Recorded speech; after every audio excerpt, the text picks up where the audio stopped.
Hey everybody, it's Eddie J on crypto for growmybag.tv. I hope you're having a good one. As you can tell, I'm not in my normal studio or office, and the reason why I have to travel for work.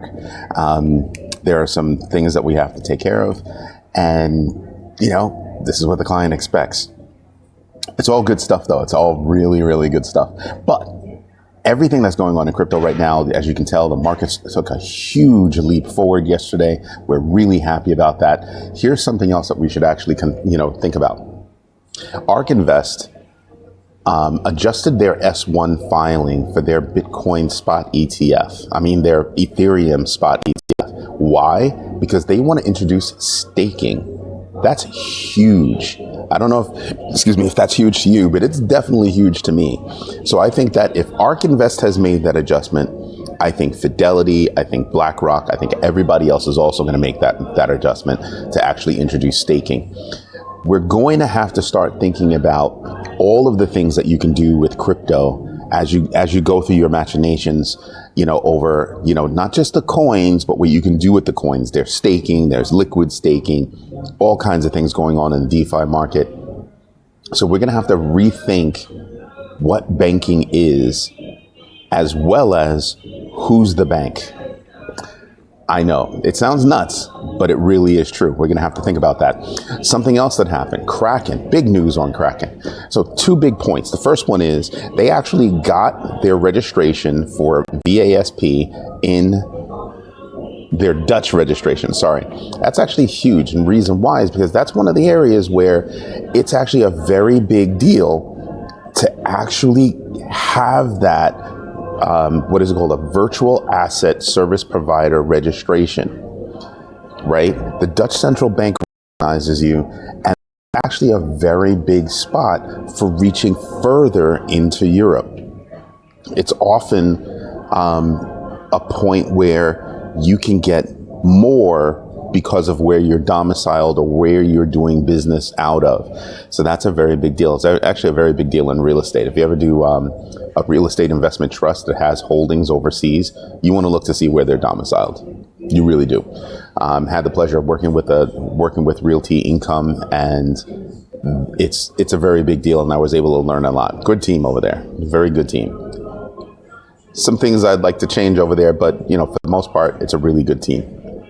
Something else that happened, Kraken sent out a letter to all of their XRP holders. Remember I told you a couple of days ago that Kraken had won their case against the SEC, and the case was the SEC wanted them to release holder documents, actually, client documents, everybody that's holding Ripple. And they won. They don't have to do that. But there are there could be some monetary gains for that. Right, so they sent out a letter to all their XRP holders to say, hey, these are the possibilities. I do not hold my XRP in a centralized location. The only coins I'm holding right now in a central location are Bitcoin, and again, I have separate wallets, one for holding, and I have ones for holding and ones for, because it's not a single wallet, right? And ones for actual trading. So right now I'm holding Bitcoin, Ethereum, Solana,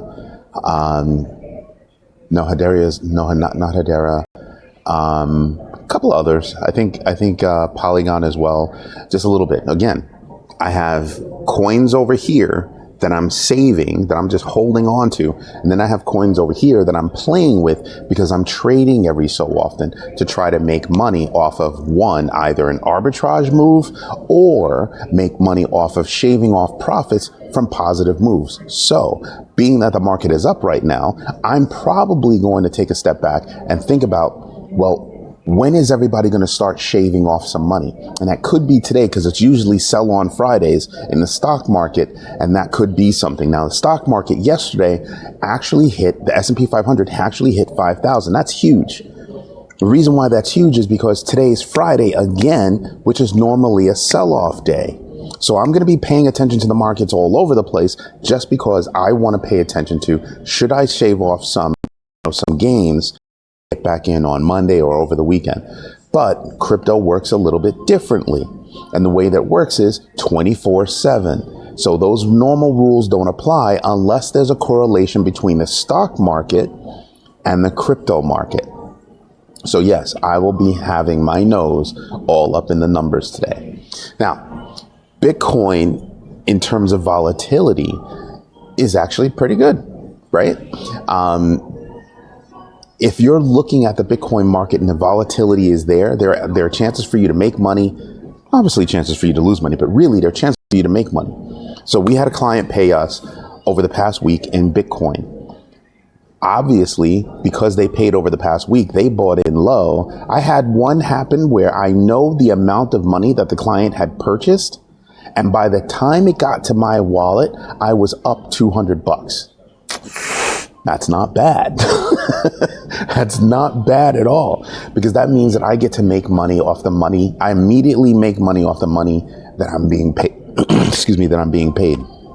And I apologize for all the background noise. I'm actually at a hotel lobby, and they think that it's really smart to have the television blaring and stupid music playing at the same time. Do not recommend. The other service is great. Room is nice. Everything else is great. But really, that's dumb. Let's see what else we can talk about here. We have the XRPL ecosystem has integrated their EVM sidechain. And I told you before, what comes along with this sidechain is a clawback feature, and everybody's still up in arms over it. So I don't know that that's over. I don't know that it's going to go away either. But there is a clawback feature in that, which if you really stop and think about what XRP is being leveraged for, you can actually understand how that would be a feature.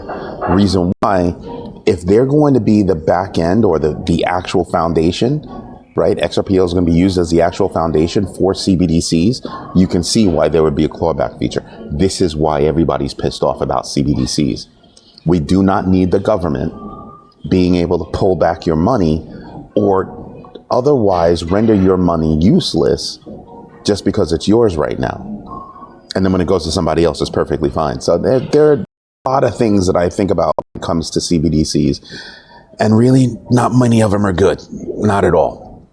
Something else that happened, the Ripple CTO, he thinks that 2024 is going to see the end to all of this noise around XRP and Ripple. He thinks it's all going to be put to bed. I don't know. The SEC has a long history of dragging its butt when it comes to these things. So I don't know if that's actually going to happen. So that's something that we should actually think about as we go forward with XRP. So like I said the other day, I'm not selling my bag of XRP, but I'm also not adding to my bag of XRP. It's not meant for retail use. The growth of XRP is going to come from institutional use and governmental use. Somebody wrote to me and said, hey, I heard that the U.S. Army has something going on with Ripple. I have yet to see that research. And all they told me was, well, keep searching, you'll find it. If I have to search that hard, that means one, I can't find a single resource, let alone find a corroborative resource. So I'm not really buying into that, but I do buy into the fact that yes, there are governments that are working with Ripple. Those are facts. And that's kind of what I'm looking at. Now, everything that's going on with Ark Invest, I'm really waiting to see how that's going to play out over the coming time. And the reason why I think that's a very big deal is because as I'm looking at Ark Invest, as I'm looking at BlackRock and everything else, they're really taking to crypto the way they took to credit cards, right? Not them, but the traditional institutions took to credit cards. So that's why I said we need to start thinking about what banking is and who are those banks, right? Because if they're staking, well, what they're saying is we can hold your Ripple, right? I'm sorry, not hold your Ripple. We can hold your Ethereum Spot ETF. We can hold your Ethereum. And because you're holding your Ethereum with us, we can actually stake that for you, and you can make some money off of that. I want you to stop and think about this. The more educated you become, the more in control of your assets you become. Meaning that if you're going to stake, you can stake yourself.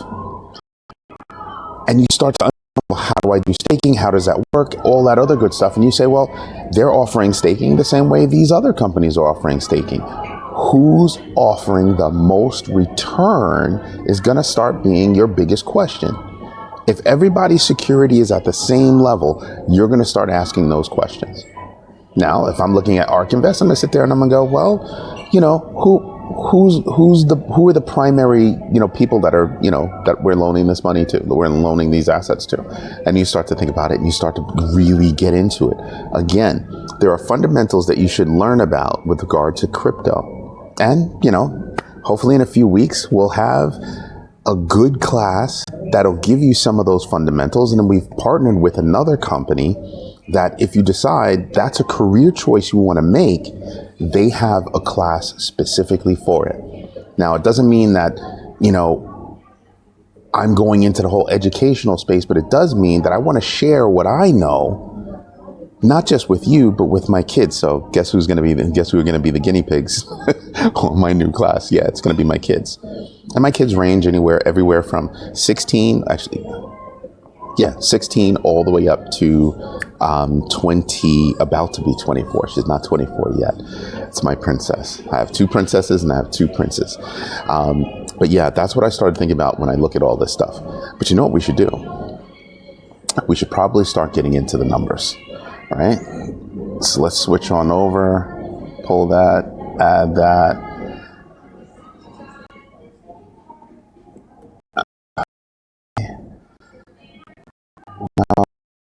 I can't get into the numbers today. I pulled up the wrong screens. This is all the places where I do research. All right, guys. Unfortunately, I'm not going to be able to get into the numbers today, but as I was looking at the numbers earlier, everything is up tremendously. So what I'm looking for are, where's that point where I can actually go make money, right? If there's a point where I can actually go make money, that's what I'm looking at. Meaning, at what level am I going to say I've made enough money? Like if you look at Warren Buffett is saying, well, I only want to I want to take profit at 10%. I'm taking my profit at 10% up, boom, done. At what point do you do that with crypto? I told you I have a 5% rule. So as long as I'm up 10%, I'll think about taking my profit. That's really where my sweet spot is, right? That's annoying having me twice on the screen. Ugh, I wouldn't want to look at that face either. But all jokes aside, when I start thinking about what my points are for when I'm going to pull out, I'm looking for that certain percentage, right? I'm looking for that certain percentage. So if I'm holding for a minute, I'm looking for a minimum of 10% for me personally. If I'm holding for, greater than a week, I'm probably looking for more than that 10%. I'm probably looking for multiples based on what I'm working with. Anyway, this is Eddie J on Crypto. Yes, I'm filming from a different location because I had to travel today. I apologize for that. It'll be better. It'll be better next time. Really, if you're really interested in learning more, drop me a note. I'm really interested in what you want to learn, what your preferred method of learning is. Is it reading? Is it video? Is it a live class? Things like that. Anyway, drop me a note on growmybag.tv. I hope you have a good one. And that's it for today. Bye-bye.